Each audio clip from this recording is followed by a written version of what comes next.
নমস্কার বন্ধুরা, রাতের ঘনঘটায় আপনাদেরকে স্বাগত। আজ আপনারা শুনবেন সুদেষ্ণা ঘোষের লেখা গ্রাম বাংলার ভূতের গল্প, শীতের সেই ভয়ানক রাত। 21 বছর বয়সী লেখিকা সুদেষ্ণার জন্ম নদিয়া জেলার শান্তিপুরে এবং সেখান থেকেই প্রাণীবিদ্যা শাখায় স্নাতক স্তরে পড়াশোনা করেছেন তিনি। লেখালেখির শুরু ছোট থেকেই। প্রথম লেখা গল্প তক্ষশিলা পত্রিকায় প্রকাশিত হয়। এরপর ধীরে ধীরে ফেসবুকের বিভিন্ন পেজে, গ্রুপে নিয়মিত লেখালেখি চলতে থাকে। বর্তমানে উনি অডিও স্টোরি জগতে লেখার কাজ করছেন। বেশ কিছু গল্প ইতিমধ্যে অডিও স্টোরি রূপে সম্প্রচারিত হয়েছে। নিজের লেখা একটি বই রয়েছে, এক মুঠো ল্যাভেন্ডার নামে। এটি আগন্তুক প্রকাশনীর হাত ধরে প্রকাশিত হয়েছে। তিনি সাহিত্য, সিনেমা আর ভ্রমণের মধ্যে থেকেই জীবন কাটাতে চান। সমস্ত রকম স্বাদের গল্প পছন্দ হলেও তার রহস্য ও ভৌতিক থ্রিলারের ওপর টানটা একটু বেশি। আমাদের আজকের গল্পের প্রচ্ছদ অঙ্কন করেছেন হিল্লোল প্রোডাকশন থেকে সবুজ। আবহের দায়িত্ব ছিল ডি টিউন প্রোডাকশনের ওপর এবং সম্পূর্ণ অডিও প্রোডাকশনের দায়িত্ব ছিল the Bong story hub audio production. শুরু হচ্ছে লেখিকা সুদেষ্ণা ঘোষের কাহিনী, শীতের সেই ভয়ানক রাত। দাদা, কড়া করে এক কাপ চা আর সঙ্গে দুটো বিস্কুট দেবেন তো। কথাটা সামনের চায়ের দোকানের মালিককে বলে বসলাম দোকানের সামনে রাখা একটা বাঁশের তৈরি বেঞ্চে। বেঞ্চটা একটু নড়বড়ে, একটা ইট দিয়ে ঠেকানো আছে। বেশ অনেকটা রাস্তা একভাবে হাঁটার জন্য পায়ের পেশিতে অল্প খিঁচ ধরে গিয়েছিল, তাই বসার সাথে সাথে পেশিগুলোতে একটু টান ধরল, কিন্তু তেমন খুব একটা নয়। ঈশ্বরকে মনে মনে একবার ধন্যবাদও দিলাম, একটা দোকান আর একটা লোকের অন্তত দেখা করানোর জন্য। কারণ এতক্ষণ হাঁটার পরেও একটাও লোককে দেখতে পেলাম না। দোকানের সামনে রাখা একটা বালতি থেকে জল নিয়ে চোখে মুখে ছেটাতেই একটা শীতের চাবুক আমাকে কাঁপিয়ে দিল। সাথে সাথে মাথার ভিতর থেকে শিরা অবধি যেন আমার কনকন করে উঠল। আজকে বেজায় শীত পড়েছে, তার উপরে আবার এই গুড়ে গুড়ে বৃষ্টি। উফ। দোকানদার একটা মাটির ভাঁড়ে চা আর দুটো বিস্কুট রেখে দিল আমার পাশে। তা বাবু, বলছি যে এই কোথা থেকে আসা হচ্ছে? এই গ্রামে তো আপনাকে আগে দেখিনি বাবু। দোকানদার লোকটির বয়স খুব একটা বেশি নয়, ওই 40-এর আশেপাশেই হবে। গোবদারি কামানো, চেহারাটা একটু রোগাটে ধরনের, গায়ের রং তামাটে, তবে মাথায় হনুমান টুপি, গায়ে ময়লা রঙের একটা শাল আর পরনে ধুতি থাকায় চেহারার তেমন কিছু বোঝা গেল না। আমি আসছি হাসনাপুর থেকে, সেই বর্ধমান। দোকানদার লোকটি আমার কথা শুনে ওপরের দিকে চোখ তুলে বললেন, ওরে বাবা, সে তো মেলা দুর্গ বাবু। তা এত দূরে কি কোনো কারণে আসা হয়েছে নাকি? কারণ তো অবশ্যই আছে, আর সেই কারণের জন্যই এত বৃষ্টি বাদলা মাথায় করেও এত দূর আসা। যখন ভোর 4:22 লোকালটা ধরলাম, তখন মনে হয়েছিল যেন আমি আর একজন অশরীরই বোধহয় ট্রেনে চড়েছে, কারণ একজন লোককেও আমার কামরায় পাইনি। বাবু, ও বাবু, কি হলো কইলেন না যে? চায়ে একটা চুমুক দিয়ে শরীরের এতক্ষণের জড়তা ভাবটা কাটিয়ে বললাম,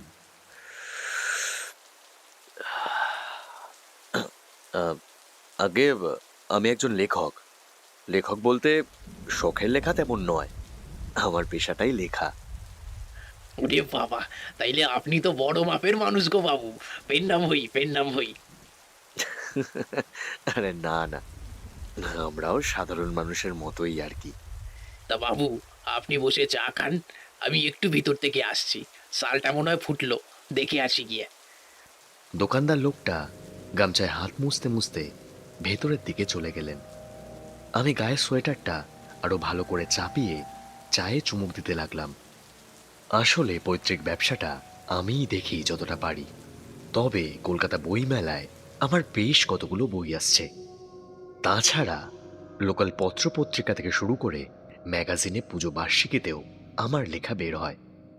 কয়েকটা কলকাতার নাটক দলের নাটক লেখার কাজও করেছি ইতিমধ্যে, কিন্তু এই রাইটার্স ব্লকটা বড্ড বাজে জিনিস হয়ে দাঁড়িয়েছে আমার কাছে। বেশ কয়েকটা পরপর লেখার পরে আর কোনো লেখাই আমার মাথা থেকে বের হচ্ছে না। এদিকে প্রকাশক হাতে বেশ কিছু অগ্রিম টাকা দিয়ে জানিয়ে দিয়েছেন যে এই শীতকাল চলতে চলতেই যেন বেশ কয়েকটা জমজমাটি ভূতের গল্প লিখে দিই তাদের নতুন বই শীতকালে ভূতের ভয়ের জন্য। কিন্তু মুশকিল হলো এই যে আমার হাতে ভূতের গল্প তেমন একটা নামে না।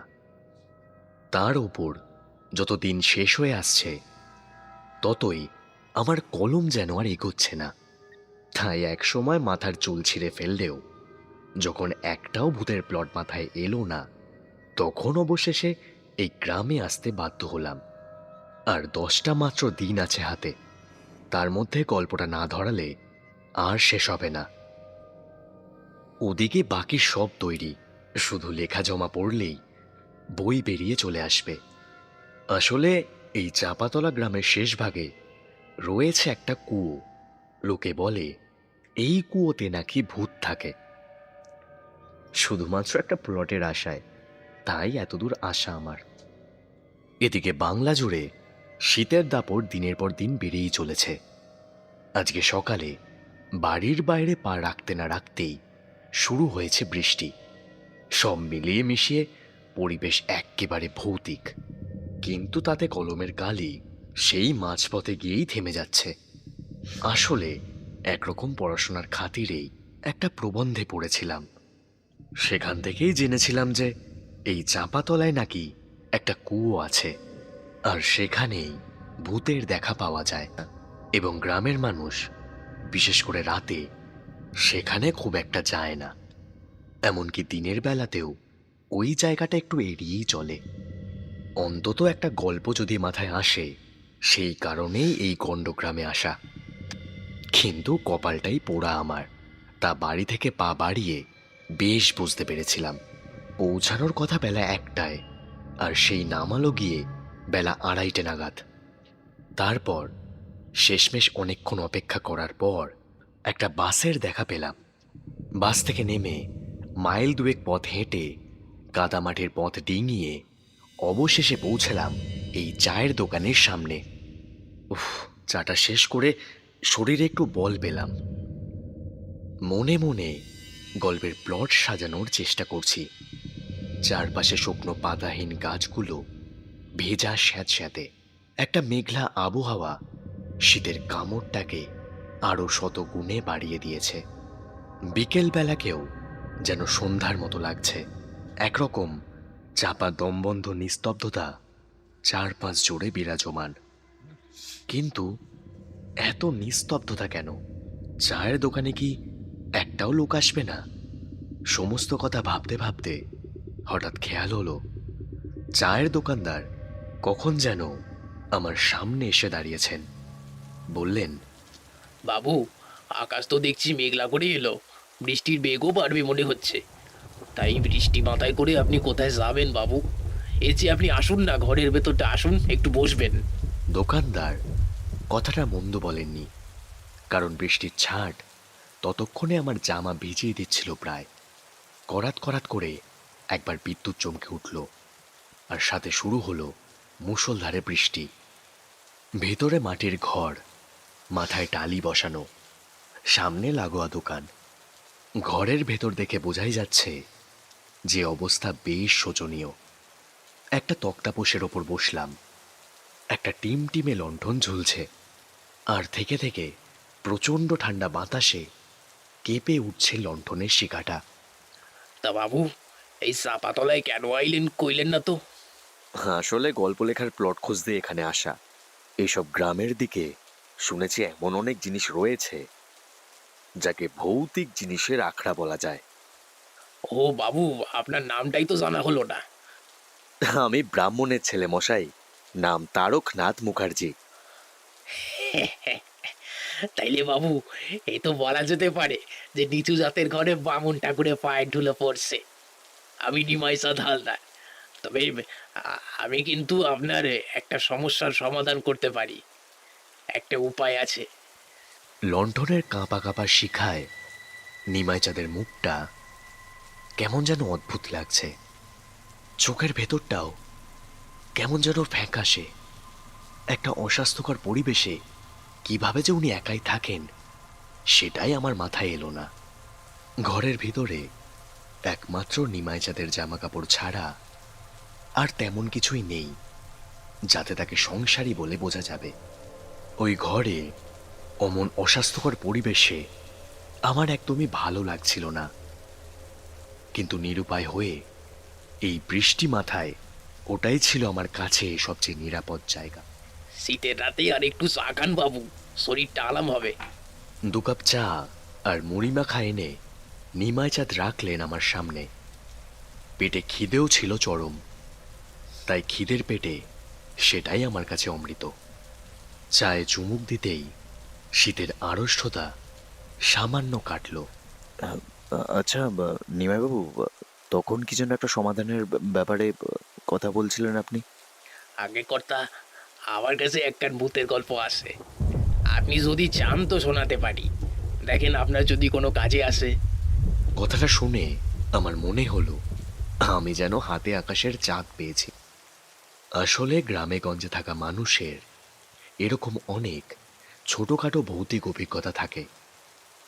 তার ওপর আবার এরা অনেক কুসংস্কারও মানে, তাই এদের কাছে অলৌকিক গল্প তো থাকবেই। আরে বাহ, দারুণ ব্যাপার। তাহলে আর দেরি কেন? আজকে বাইরে যা আবহাওয়া দেখছি তাতে ভূতের গল্প একেবারে জমে খাসা। তার উপর এমন বৃষ্টি মাথায় তো বাইরে যাওয়া একেবারেই অসম্ভব ব্যাপার। তাই এখানে চুপচাপ বসে না থেকে আপনার কাছে বরং ভূতের গল্প শোনাটাই ভালো হবে। এতে রথ দেখা আর কলা বেচা দুই হয়ে যাবে, কি বলেন? কিন্তু এ যে গল্প নয় বাবু, এ একদম সত্য ঘটনা। একেবারে সত্যি, একেবারে আমার জীবন দিয়ে উপভোগ করা। শেষের দুটো কথা নিমাই চাঁদ এমন করে বললেন, তাতে আমার বুকের ভেতরটা যেন ধড়াস করে উঠল। আলো আধারি খেলা করে বেড়াচ্ছে ঘরময়, তাতে মাঝে মাঝে বিদ্যুৎ চমকে উঠছে। আরে কোনো ব্যাপার না, আপনি বলুন, আমি পরে না হয় সব সাজিয়ে নেব। তবে বাবু, আপনার কাছে একটাই অনুরোধ, দয়া কইরা এই চরিত্রগুলোর নাম বদলে দেবেন আপনি।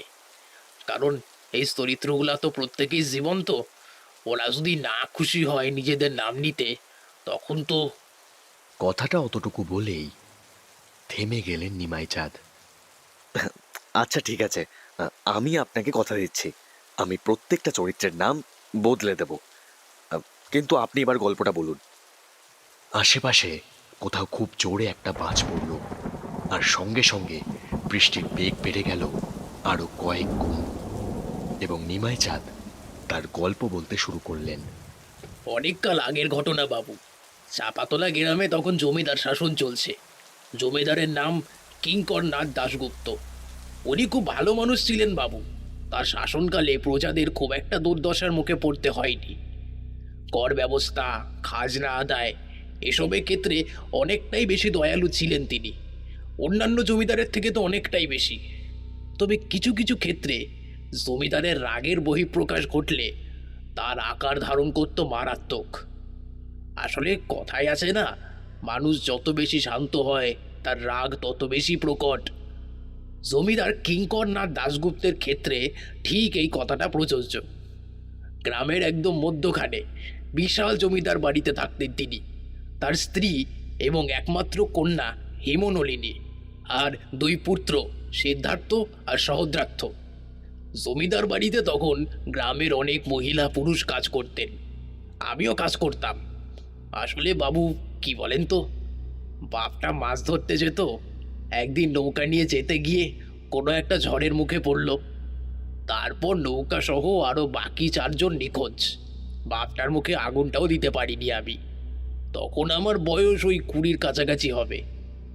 মাকে বাড়িতে রেখে কাজ করতে গেলাম জমিদার বাড়িতে। জমিদার মশাই খুব দয়ালু ছিলেন, তাই জমিদার নিজে থেকেই আমায় কাজের জন্য প্রস্তাব দিলেন। আমার কাজ ছিল সমস্ত ধানের চালের বস্তা কাঁধে করে নামানো, তোলা, আবার গাড়ি থেকে তোলা নামানো, এই সমস্ত। তো সারাদিন ভূতের মতো পরিশ্রম করার পরে সন্ধে হতেই চোখে আর তাকানোর মতো ক্ষমতা ছিল না। সোজা বাড়ি এসে পেটে কিছু দিয়েই ঘুমিয়ে যেতাম। আবার পরদিন ভোর ভোর উঠে চলে যেতাম জমিদার বাড়িতে। এইভাবেই দিনগুলো চলছিল। মাসের শেষে জমিদার মশাইয়ের দেওয়া পয়সার মুখ দেখে সারা মাসের হাড় ভাঙা খাটুনির কষ্ট ভুলে যেতুম। বাপের শোকটাও ভুলেছিলাম। ঘরের স্ত্রী ফেলেছিল টুকটাক কইরা। তখনই হঠাৎ একদিন নামলো বৃষ্টি। চাপাতলা গ্রামের সেই বৃষ্টির ছাটে ভেঙে চুরে যায় এমন অবস্থা। কিন্তু সেই বৃষ্টির সন্ধ্যায় আমার জীবনটাও যে ভেঙে চুরে তছনছ হয়ে যাবে তা আমি স্বপ্নেও ভাবতে পারিনি। কোনো রকমে কাজ ছেড়ে বাড়ি এসে ঘরে ঢুকতেই দেখি সমস্ত ঘর অন্ধকার। মা, মা, আরে আলোটা দাওনি কেন ঘরে? কি গো, তুমি বাড়িতে নেই নাকি? মা, শুনতে পাচ্ছ না? কথাটা বলতে বলতে আমি দেশলাই দিয়ে লন্ঠনটা জ্বালিয়ে উঁচু করে যা দেখলাম তাতে আমার জীবনের শেষ আশাটুকুও নেমে যাওয়ার জোগাড় হলো। আমি দেখলাম আমার মা গলায় ফাঁস লাগিয়ে ঘরের চালের সাথে ঝুলছে। জিভটা কেমন বিমর্ষ রকমে বেরিয়ে রয়েছে, চোখগুলোও কোলা। ব্যাস, নিজের জীবনের আপনজন বলতে আর কেউ থাকলো না। সেই রাতেই নিজের সবটুকু পরিচয় ধুয়ে গেল। এরপর থেকে দিন চলছিল দিনের মতো, আর রাত সেই রাতের মতোই। জীবনে না ছিল সুখ, না ছিল রং, কিন্তু কখন যে কার জীবনে কিভাবে সুখ, দুঃখ, বেদনা, আনন্দ, কষ্ট আসে কেউ বলতে পারে না বাবু। আমার জীবনের সমস্ত কিছু হারিয়ে গেলেও আমার বাঁশি বাজানোর স্বভাবটা যায়নি আমায় ছেড়ে। পুরো চাপাতলা গ্রাম যখন শুয়ে পড়ে আমি আমার থলে থেকে বাঁশিটা নিয়ে ফু দিই তাতে। মন খারাপের সুর খেলে বেড়ায় চাপাতলার আকাশে, বাতাসে, নদীতে, সব জায়গায়। সঙ্গী কেবল আকাশের মিটমিটে তারা আর চাঁদটা। সারাদিনের ক্লান্তি, হতাশা, কষ্ট, একাকিত্ব সবই কেমন যেন নিমেষে মুছে যায়। ইচ্ছে মতো সুর দিই বাঁশির গায়ে, কখনো রাগের, কখনো দুঃখ, কখনো আনন্দের। মাঝে মাঝে দু একটা পেঁচা গা ঘেঁষাঘেঁষি করে আড়মোড়ার ডালে বসে, বোধহয় গান শুনতে আসে আমার। কখনো যে এই বাঁশির আমার জীবনে সুখ বয়ে আনতে পারে ভেবে দেখিনি বাবু। একদিন রাতে কিছুতেই ঘুম আসছে না। সারাদিন কাজের পর আর ডিজের জন্য রান্না করতে ইচ্ছে করে না।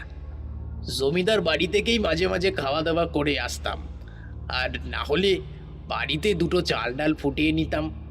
কিন্তু সেদিন ইচ্ছে করছিল না রাতে খেতে। দুই চোখে কিছুতেই ঘুম আসছিল না। সারাদিনের প্রচণ্ড পরিশ্রমে চোখের দুটো পাতা বুজে আসছে, কিন্তু ঘুম নেই। হঠাৎ প্রচণ্ড শীত করতে শুরু করলো। বুঝতে পারলাম প্রচণ্ড জ্বরে গা পুড়ে যাচ্ছে। কাঁপতে কাঁপতে একটা কম্বল নিয়ে শুয়ে আছি।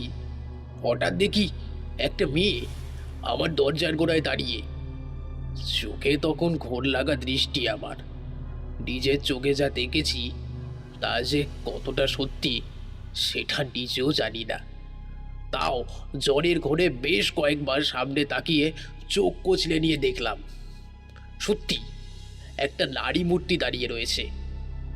তবে শুধু তার পোশাক নজরে এলো।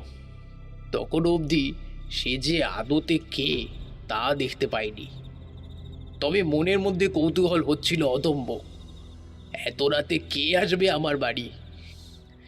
এই কথাটা বারবার মাথায় চাড় দিচ্ছিল।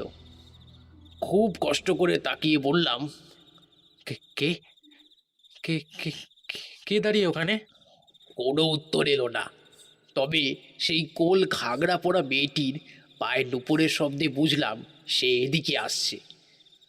আমার চোখ আর কানকে বিশ্বাস করতে পারছিলাম না। বারবার মনে হচ্ছিল হয়তো জ্বরের ঘোরে ভুল দেখছি আমি। এই সব কিছুই হয়তো আমার কল্পনা মাত্র, সারাদিন একা থাকার ফল, অক্লান্ত পরিশ্রম করার ফল এসব। কিন্তু যখন নিজের কপালে নিজেই নরম স্পর্শ পেলাম তখনই মনে হলো আবার এতক্ষণ ধরে ভাবার সমস্ত কিছু নেহাত কল্পনা নয়, সেগুলো প্রত্যেকটাই বাস্তব সত্য বাবু। কোনো রকমে তাকিয়ে প্রথম কয়েকবার ঝাপসা দেখার পর চোখের দৃষ্টি পরিষ্কার হয়ে এলো। আমি স্পষ্ট দেখতে পেলাম এক সুন্দরী কিশোরী আমার মাথার কাছে বসে রয়েছে। আবার কপালে হাত ছুঁয়ে সেই সুন্দরী কিশোরীর মুখেও একটা চিন্তার ছাপ। ভালো করে তাকিয়ে বুঝতে পারলাম একে আমি কোথাও যেন দেখেছি বাবু, কিন্তু কোথায় দেখেছি সেটা ঠিক মনে করতে পারলাম না। নিজের মাথায় খানিকটা চাপ দিতেই মনে করতে পারলাম এই মেয়েটিকে দেখেছি আমি জমিদার বাড়িতে। মেয়েটির নাম হেমনলিনী। অর্থাৎ আমার মাথার কাছে সেই সময় যে সুন্দরী কিশোরী বসেছিল সে আর কেউ নয়, স্বয়ং জমিদার মশাইয়ের একমাত্র কন্যা। আমি কি বলবো কিছুই বুঝে উঠতে পারলাম না বাবু। এদিকে উঠে বসার মতো শরীরের কোনো শক্তি অবশিষ্ট ছিল না আমার, তাও আড়ষ্ট গলায় বললাম, আপনি আপনি এখানে এসেছেন? হ্যাঁ, জমিদার কন্যা, এই সমস্ত জায়গা আপনাদের জন্য নয়। আপনি এত রাতে কেন একা একা বাড়ি থেকে বেরিয়েছেন? এটা আপনার জন্য মোটেও নিরাপদ নয়, মোটে নিরাপদ নয়। বটে, নিজে এদিকে জ্বর বাঁধাইয়া বসে আছে আর ওইদিকে উনি মেতেছেন আমার চিন্তায়। বালাই ষাট, এ গ্রামে আমার ক্ষতি করার মতো কেউ নাই, নিশ্চিত থাকতে পারো। তাও আপনি জমিদার কন্যা, অল্প বয়সী সুন্দরী। গ্রামের আনাচে কানাচে লুকিয়ে রয়েছে অনেক হিংস্র জন্তুরূপের মানুষ। যতই হোক, রাতের সময়টা আপনার জন্য একা একা এত দূরে আসাটা মোটেও নিরাপদ হয়নি। কিন্তু আপনি এই গরিবের ঘরে কেন এলেন? বেশ কিছুক্ষণ চুপ করে থাকার পর জমিদার কন্যা হেমনলিনী বলল, তা তোমার বাঁশির শব্দ না শুই না তো ঘুম হয় না। তার ওই পর আজকে মনটা বড্ড ব্যাকুল ছিল। সারাদিন ফাঁকে ফোকরে যখন একটু বাবা মশাইয়ের কাজের জায়গায় যাই, দেখি তুমি একেবারে মন লাগাইয়া কোনো দিকে না তাকাইয়া শুধু নিজের কাজ করেই যাচ্ছ। আজও গিয়েছিলাম আর তখনই দেখলুম তোমার দুই চোখ লাল। তোমাকে দেখে মনে হচ্ছিল যেন তোমার জ্বর আসবে। আর তাই রাতে যখন আজকে বাঁশির শব্দ পাইলাম না, ঠিক বুঝতে পারলাম যে তুমি জ্বর বাঁধাইছো। তাই তো একেবারে ওষুধ নিয়ে চইলা আসছি। আর এক মুহূর্ত সময় নষ্ট কইরো না, টুক করে ওষুধ খান খাইয়া নিয়া সুস্থ হও দেখি বাপু। আমার কাছে হেমনলিনীর প্রত্যেকটি কথা যেন স্বপ্নের মতো লাগছিল। মনে হচ্ছিল স্বর্গ থেকে নেমে আসা কোনো পরী আমার ঘরে এসে আশ্রয় নিয়েছে। কি অদ্ভুত তার বাচনভঙ্গি, কি মিষ্টি রিনরিনে তার হাতের চুরির শব্দগুলো। বুকের ভিতরটা একটা আলাদা ভালো লাগাতে ভরে উঠছিল বাবু। মনে হচ্ছিল যেন হেমনলিনীকে আমি আমার কাছে আটকে রাখি চিরজীবনের জন্য। মনে হচ্ছিল এইভাবেই যেন সারা জীবন জ্বর আমার না কমে। আমি বুঝতে পারলাম দুটো নরম তুলতুলে হাত আমার মুখের ওপর নিয়ে এসে কিছু তেতো মতো জিনিস আমার মুখের ভেতরে ঢুকিয়ে দিল। পাশে রাখা মাটির ঘুঁটি থেকে কয়েক ঢোক জল খেয়ে নিলাম। আপনি কেন আসেন আমার কাজের জায়গায়? আমি আসি কারণ তোমার কাজ থাকে, আর সেই কাজটা হইল তোমাকে জানানো যে তুমি যেন প্রত্যেকটা রাতে বাঁশি বাজাও। কিন্তু মুশকিলের কথা এই হলো গিয়া, এখনো অবধি আমি তোমায় সেই কথা বলেই উঠতে পারি নাই। তুমি এতই কাজে ব্যস্ত থাকো যে তোমায় কিছু বলে ওঠা হয় নাই আর বাপু। তবে হ্যাঁ, রোজ রাতে তুমি যখন বাঁশি বাজাও আমি সারাদিন অপেক্ষা কইরা থাকি কখন রাত নামবো আকাশের বুকে। পুরো পৃথিবী তখন যেন কেমন অদ্ভুত শান্ত। সারাদিনের কোলাহল চিৎকার সব কোথায় যেন নিমেষে উবে যায় আচমকা। এক সমুদ্র ভালো লাগা ভিড় করে আসে আর শুরু হয় তোমার বাজানো বাঁশির সুর, আমি তখন ছটফটাইয়া উঠি, আর থাকতে পারি না ঘরে শুইয়া। দৌড়ে পালিয়ে আসি জানলার দিকে। যতক্ষণ তোমার বাঁশির আওয়াজ কানে আসে ততক্ষণে একইভাবে জায়গা থাকি। কি অসম্ভব সুন্দর!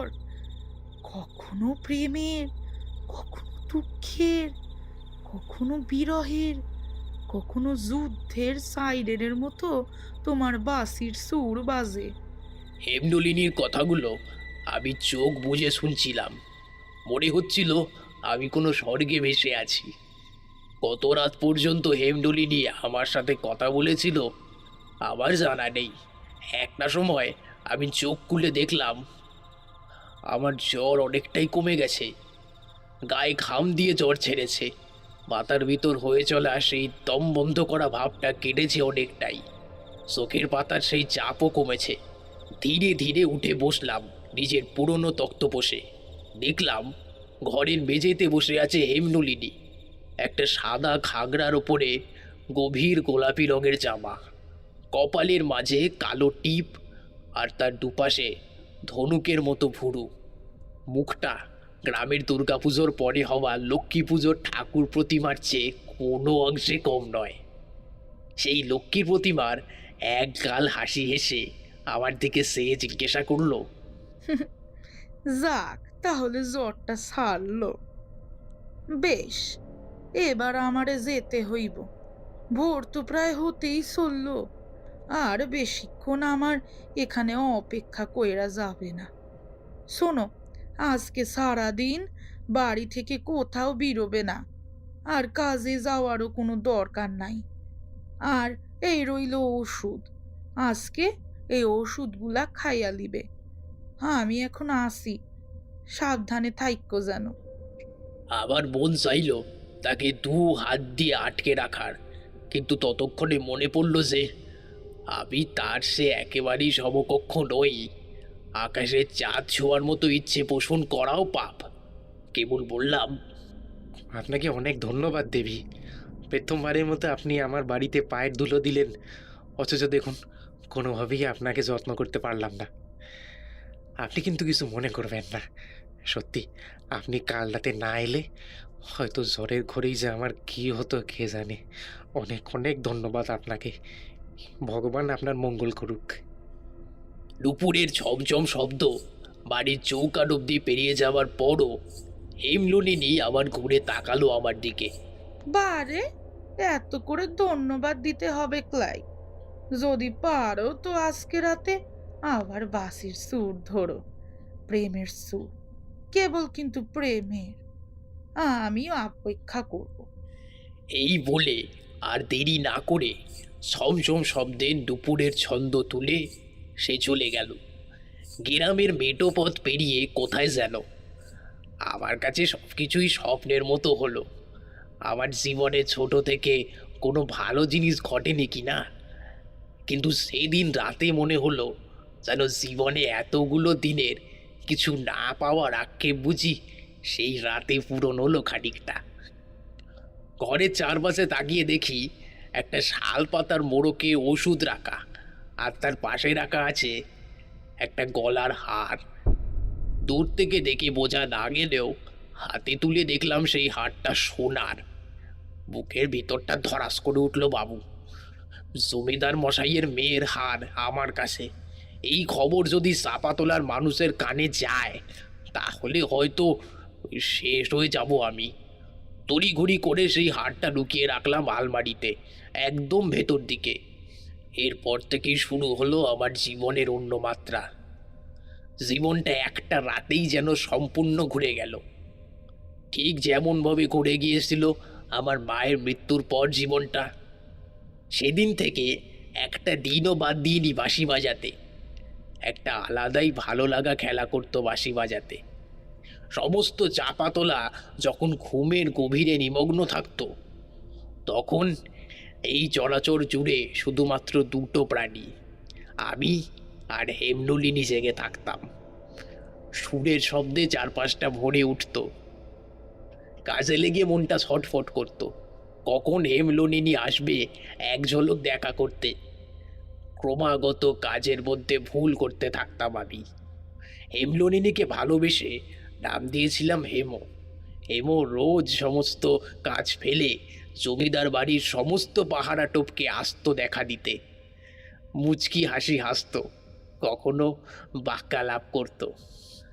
আবার মন থেকে জমিদার বাড়ির মেয়ের ভয়ের কথাটা ধীরে ধীরে উঠে গেল। কিন্তু কি বলেন তো বাবু, এই যুগে আজও বিয়ে হয় নিজের সমকক্ষ দেখে। এ যুগের ইতিহাসে ভালোবাসার দাম নেই। যারা ভালোবাসে গল্পের শেষে তাদের কেবল মৃত্যুই হয়। আবার ক্ষেত্রেও এর ব্যতিক্রম ঘটেনি। হেমকে যতই বেশি ভালোবাসতে শুরু করলাম, ততই চারপাশে চোখ রাঙানি দৃষ্টি কমে বেড়ে চলল। পাড়া প্রতিবেশী, বন্ধু বান্ধব ঈর্ষা করতো আমাকে। অনেকে বলেও ছিল, জমিদারের মেয়ের দিকে নজর দিও না তো বাপু, নিজের ঘরের ছাদটা দেখেছো? জমিদারের জামাই হওয়ার স্বপ্ন ছাড়ো, সেটা কাতায় শুয়ে লাখ টাকার স্বপ্ন দেখছে। যত সব। এইরকম আরো অনেক কথা প্রায় কানে আসতে লাগলো। মাঝে মাঝেই সকলের চোখের আড়ালে রাতের বেলা আমাদের বাড়ি এসে উপস্থিত হতো হেম। কখনো নিজের হাতে আমার জন্য নাড়ু বানিয়ে নিয়ে আসতো, কখনো বা কোনো খাবার, আবার কখনো বা গোলাপ ফুলও, না হলে কখনো বা কোনো ভালো পোশাক। আমার আর্থিক অবস্থা টানাটানি দেখলে নিজের গয়না খুলে আমায় দিয়ে যেত। তবে বিশ্বাস করেন কর্তা, সেই সমস্ত কিছুই আমি তুলে রেখেছিলাম। একটাও নিজের কাজে ব্যবহার করিনি, সব তুলে রেখেছিলাম। রাতের বেলা দুজনে একসাথে বসে গল্প করতাম। আমাদের গল্প যেন শেষ হতো না। কিন্তু সুখের ডাল বড্ড কম আমার কপালে। এমনই একদিন কাজ করতে গেছি জমিদার বাড়িতে, হঠাৎ হেমোর দুই দাদা আমার কলার চেপে ধরে বলে কিনা, তোকে বাপ কাজ দিয়েছি, তাই এই বাড়িতে কাজের লোকের মতোই থাকবি। যতটুকুনি দরকার ততটুকুনি করবি। হিমের দিকে চোখ তুলে তাকালে তোর চোখ দুটো উপড়ে নেব। কথাটা যেন মাথায় থাকে। বুকের ভিতরটা হাতুড়ি পিটতে থাকলো। কিন্তু প্রেম কি কারো চোখ রাগানি শোনে?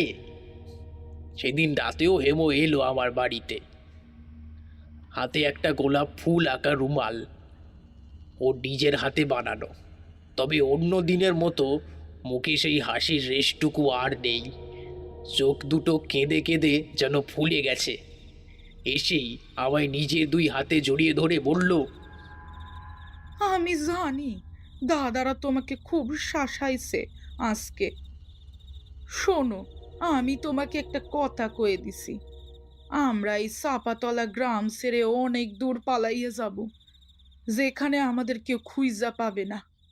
আমার টাকা পয়সা গয়না কিছুই দরকার নাই, কেবল তুমি তোমার বাসিটা নিতে ভুলো না, তাহলেই হইব। আমি আমি সারা জীবন তোমার ওই বাসির সুরে কাটাইয়া দিব। আমিও তোমার ছাড়া কি করে বাঁচবো হেমো? হ্যাঁ, তোমাকে যে বড্ড ভালোবাসি। কিন্তু হেমো, তোমায় বুঝতে হবে এবার, আমাদের দুজনের শ্রেণী এক নয়। তুমি উচ্চ বংশের চাপাতলা জমিদার বাড়ির মেয়ে, আর আমি কেবল তার বাড়ির কাজ করা এক দিন মজুর। আমার ঘর মাটির টালি দেওয়া, তোমার জায়গা এখানে নয় হেমো। তোমার ভালোবাসার অবদান আমি কখনোই ভুলবো না। কিন্তু তুমি চলে যাও হেমো, তুমি চলে যাও। এরপর এরপর আর কোনো দিন এপানে আসবে না।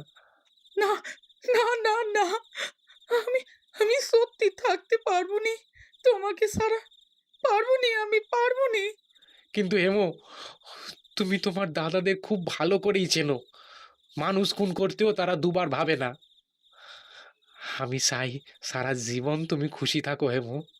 মরতে হইলে দুজনেই একসাথে মরবো, তবে একটা দিনের জন্য হইলেও তোমার সাথে সংসার আমি করতে চাই।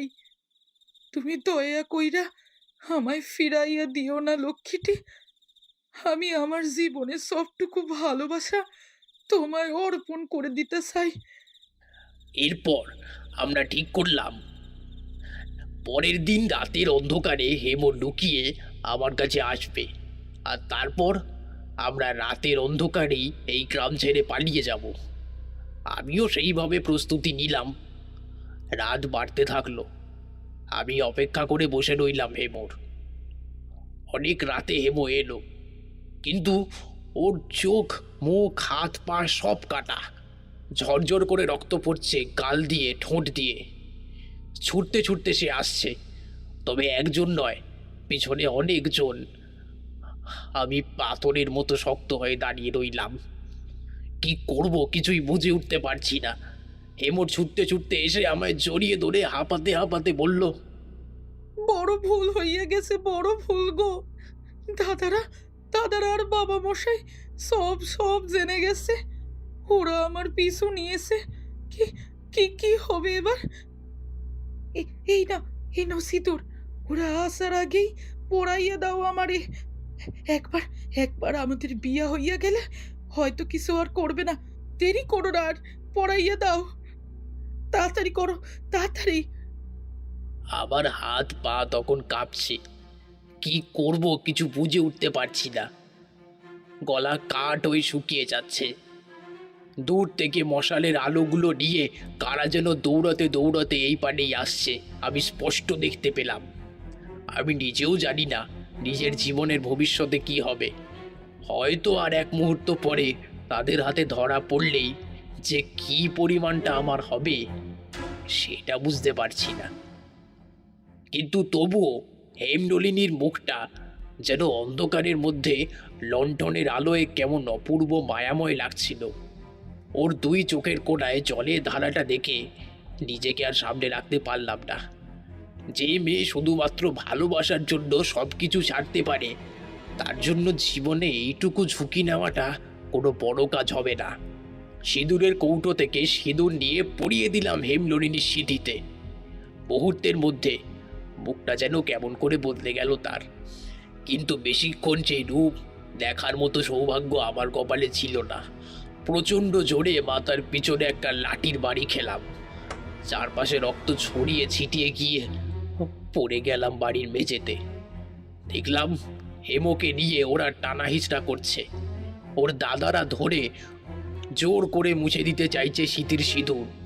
চুলের মুঠি ধরে দেওয়ালে ঠুকে দিচ্ছে পাতা। আমি মেঝেতে পড়ে থাকা অবস্থায় অনুভব করলাম কতগুলো মোটা নাগড়া আর বুট পরা পায়ের লাথি ক্রমাগত পড়ে চলেছে আমার বুকে, পিঠে, পায়ের উপরে।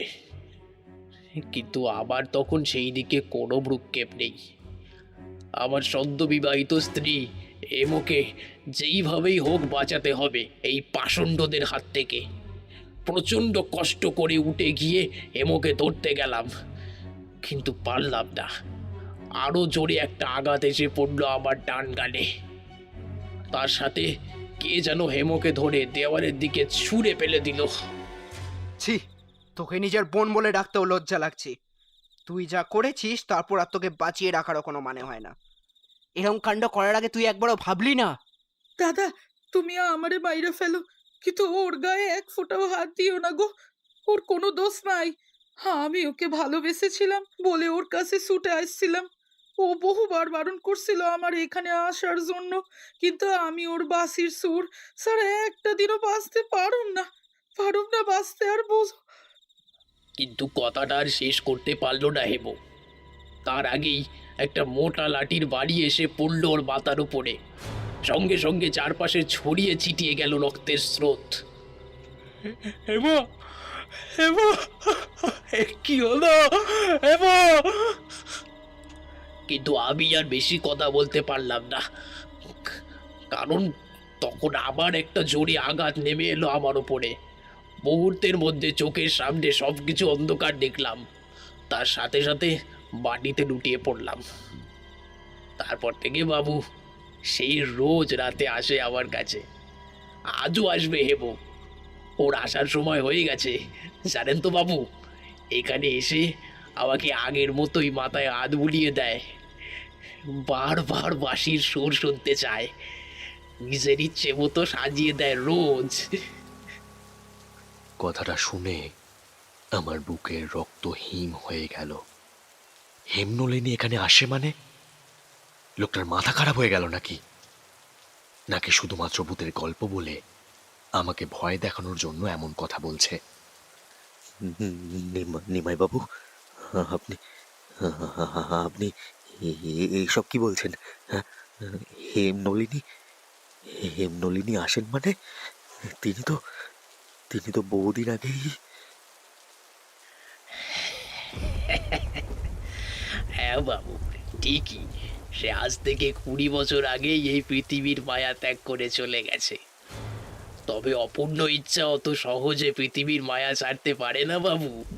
তার সেই অপূর্ণ ইচ্ছাকে পূরণ করতে সে রোজ আসে আমার কাছে, ঠিক আগের মতো বাবু। বিশ্বাস না হলে একটু অপেক্ষা করুন না, নিজের চোখেই দেখতে পাবেন তার আসার সময় যে হয়ে এলো। হ্যাঁ, আমি বেশ ভালোই বুঝতে পারছি যে আমার অবস্থা ধীরে ধীরে বেশ খারাপ হয়ে যাচ্ছে। অমন ঠান্ডার মধ্যেও নিজের নাকের পাশে বিন্দু বিন্দু ঘাম ফুটে উঠেছে। ভয় নেই বাবু, ভয় নেই। আপনার কোনো ক্ষতি এমো করবে না। কেবল আমাকে দেখতেই সে আসে। ও হ্যাঁ, আপনাকে তো পুরো গল্পটা বলাই হলো না। ওর দাদারা ভেবেছিল আমি হয়তো মারা গেছি সেই রাতে, কিন্তু আমার পোড়া কপাল, এমো সেদিন রাতে পৃথিবী ছেড়ে চলে গেলেও আমি বেঁচে গিয়েছিলাম। পরে নিজের মেয়ের সম্মান বাঁচাতে রাতে হিংস্র জন্তুতে টেনে নিয়ে গিয়ে মেরেছে হেমনলিনীকে। কিন্তু আমি মরলাম না, বেঁচে রইলাম এই পোড়া কপাল নিয়ে আর হেমোর ভালোবাসা নিয়ে। হয়েছে, হয়েছে বাবু, হেমো বুঝি এবার চলে এসেছে। আমি দৌড়ে পালিয়ে যেতে চাইছি, কিন্তু পারছি না। হাত পা অবশ হয়ে গেছে আমার। আমি স্পষ্ট দেখতে পেলাম একটা নারীর ছায়া মূর্তি ধীরে ধীরে আমার দিকে এগিয়ে আসছে। লণ্ঠনের আবছা আলোয় তার কোনো ছায়া পড়ছে না, কেবল এগিয়ে আসছে একটা ধোঁয়ার কালো কুণ্ডলীর মতো কিছু একটা। তার পায়ের নুপুরের ছমছম শব্দ কানে এসে পাচ্ছে আমার। নিজের কান আর নিজের চোখে বিশ্বাস করতে পারলাম না। মনে হলো আমি যেন একটা ঘোরের মধ্যে প্রবেশ করছি। সত্যি সত্যি চোখের সামনে স্পষ্ট হলো সেই নারী মূর্তি। লণ্ঠনের আলো তার দিকে পড়তেই আমার হৃৎপিণ্ড কেঁপে উঠল। তার রূপের বর্ণনা করতে গেলে সঠিকভাবে তার ভয়াবহতাকে বর্ণনা করা সম্ভব হবে না আমার পক্ষে। আমার 30 বছরের জীবনে এমন ভয়ানক দৃশ্য আমি আগে কখনো দেখিনি। একটা বছর 18 বয়সের যুবতী মেয়ে, মণিহীন দুটো চোখ, ঠোঁটের কোণায় কালচে রক্ত শুকিয়ে গেছে, সারা শরীরে ছোপ ছোপ রক্ত লাগা, মাথাটা ফেটে গিয়েছে বিচ্ছিরিভাবে, একদিকে ঘিলু বেরিয়ে আছে, কাঁধের হাড়টা ভাঙার ফলে ঘাড়টা একদিকে কাঁধ হয়ে আছে তার। একটা মাংস পচা গন্ধে গাটা গুলিয়ে উঠল আমার। সেই ভয়ানক নারী মূর্তি একদম তক্তাপোষের পাশে এসে দাঁড়ালো। আমার প্রায় দম বন্ধ হওয়ার মতো অবস্থা। হেবো, হেবো, তোমার কথাই ওনাকে বলছিলাম। উনি লেখক মানুষ, আমাদের ভালোবাসার কথা তো আর কেউ জানলো না, তাই ওনাকে বললাম। উনি লিখে রাখলে আমরা অমর হয়ে যাবো হেবো। হ্যাঁ, তবে হ্যাঁ, আমাদের নাম বদলে দেবেন উনি। জানো জানো হেবো, উনি ভূতের গল্পের খোঁজ করছিলেন।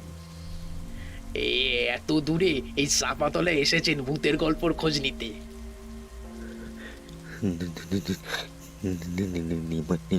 নিমাইচাঁদ বাবু, ও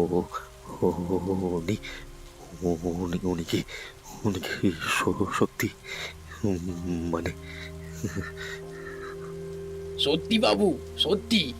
এই সেই হেমনলিনী যে আমার জন্য ভালোবেসে নিজের জীবনটা ত্যাগ করে দিয়েছিল। কিন্তু আমি আর মরতে পারলাম না, রয়ে গেলাম হেমের সাথে। রোজ রাতে হেমও আসে, ঘোরাফেরা করে ঘরময়।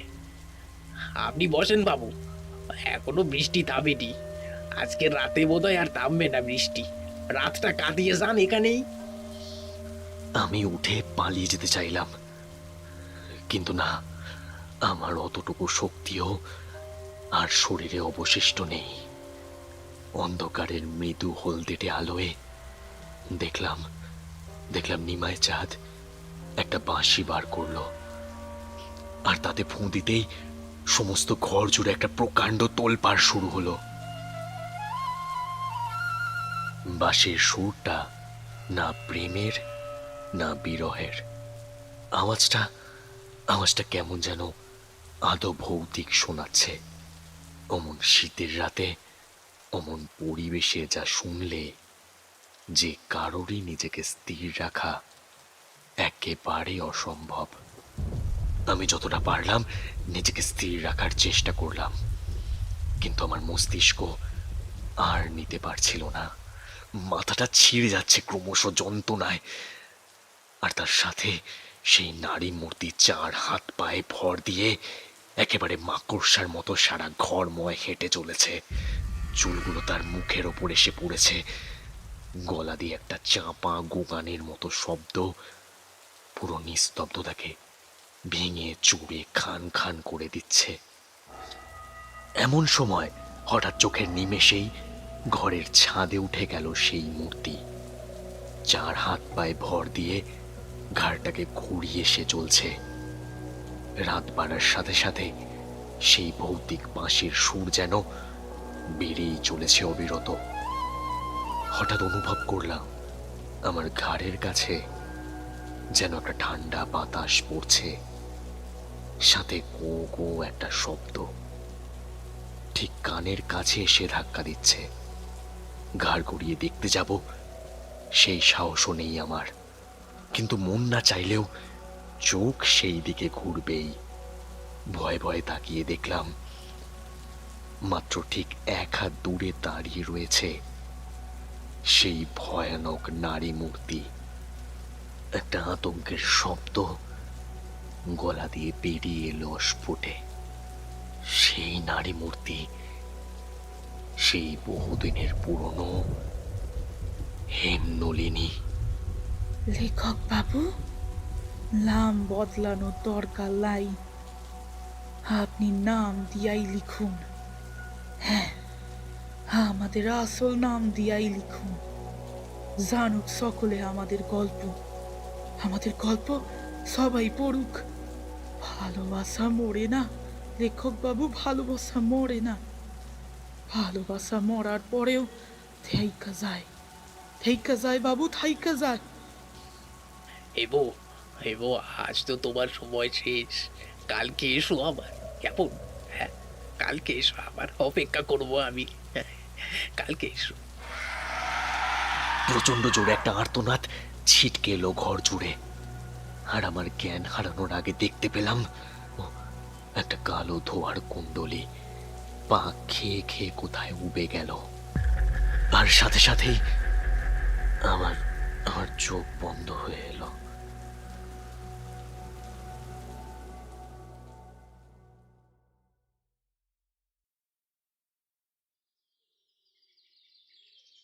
বাবু, বাবু ওঠেন, একটু চা জল দিই। হ্যাঁ, মুখে দিন। আর আর কিছুই মনে নেই আমার। কথাটা কানে আসতেই ধর্মড়িয়ে বিছানায় উঠে বসলাম। নিজেকে আবিষ্কার করলাম তক্তাপোষের ওপর গায়ে কম্বল জড়ানো অবস্থায়। জানালা দিয়ে বাইরে নরম রোদ এসে পড়েছে গায়ে। চোখ খুলে সামান্য ধাতস্থ হতেই গতকালের রাতের দেখা সেই ঘটনাটা মনে পড়তে শরীরের সমস্ত রোমকূপে যেন একটা শিহরণ খেলে গেল। দেখলাম নিমাই চাঁদ একটা মাটির ভাঁড়ে করে চা আর একটা বিস্কুট এনে রাখলেন আমার সামনে, আর রহস্যময় একটা হাসি হাসি মুখ করে আমার দিকে তাকিয়ে বললেন, আশা করি আপনার অনেক বড় সাহায্য আমি করতে পারলাম বাবু। হ্যাঁ, বৃষ্টি কমে গেছে, নরম রোদ্দুর উঠেছে। আর দেরি করবেননি বাবু, পথ ঘাটে কখন যে কি বিপদ হয়। সকাল সকাল গেলে আপনি ফেরার ট্রেনটা পেয়ে যাবেন।